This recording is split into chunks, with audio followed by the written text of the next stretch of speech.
एक समय की बात है। एक बार गौतम बुद्ध अपने शिष्यों के साथ कहीं जा रहे थे। रास्ते में जाते टाइम संध्या हो गई तो सबने मिलके वहीं पे विश्राम करने का डिसीजन लिया। गौतम बुद्ध के शिष्य वहीं पे आराम करने लगे तो उन्हें पता लगा कि वहीं आसपास कोई घर है 2-4। गौतम बुद्ध ने बोला कि जाओ कुछ खाने की सामग्री लेके आओ। गौतम बुद्ध के शिष्य निकल पड़े।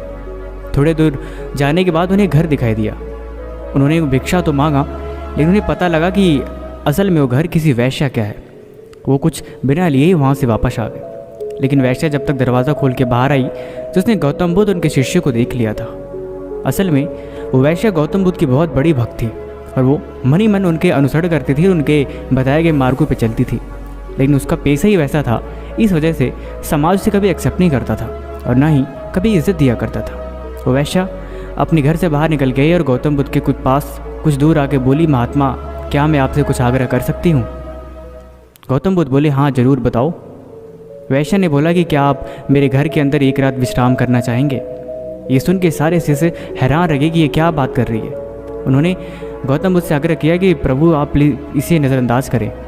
ये बहुत ही एक नीची गिरी हुई एक वैश्या है, इसकी बातों में ना है। गौतम बुद्ध ने बड़े ही प्यार की तरफ उसकी तरह देखा और बोला कि मैं तुम्हारी बात ज़रूर मानूंगा।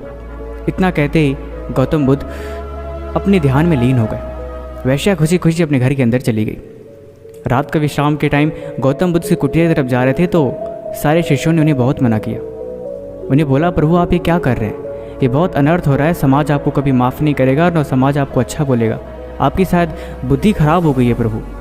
गौतम बुद्ध ने कुछ नहीं बोला। वो सारी रात उसकी कुटिया में ही विश्राम किए। लेकिन जब सुबह हुआ तो सब हैरान रह गए। जब वो बाहर निकले तो वो वैश्या असल में काफ़ी सुसज्जित होकर अच्छे कपड़े पहन के और साधुई कपड़ों में बाहर निकली, क्योंकि असल में वो भी गौतम बुद्ध की भक्त बन चुकी थी। जब वो बाहर आए तो सब हैरानी के साथ पूछे, प्रभु ये चमत्कार कैसे हुआ? गौतम बुद्ध ने बताया कि असल में इसका जो भी पेशा है, इसका जो भी धर्म है, इसका जो भी कर्म है, उस सबसे भी बड़ी बात यह है कि इसके अंदर एक इंसानियत है। जब एक अच्छा इंसान बुरे कर्म कर सकता है तो बुरे कर्म के रास्ते पे जिसका जो कर्तव्य है उसके अंदर भी भक्ति है, उसके अंदर भी एक समान रूप से इमोशन है। इसीलिए इसके अंदर की भक्ति इसे हमेशा सत्मार्ग पे चलने के लिए प्रेरित करती रहती है और ये अपने इस धर्म के चलते सही रास्ते पे नहीं जा पाती। कोई गलत है इसका मतलब ये नहीं कि उसके कर्म, उसकी सोच भी वैसी गलत है।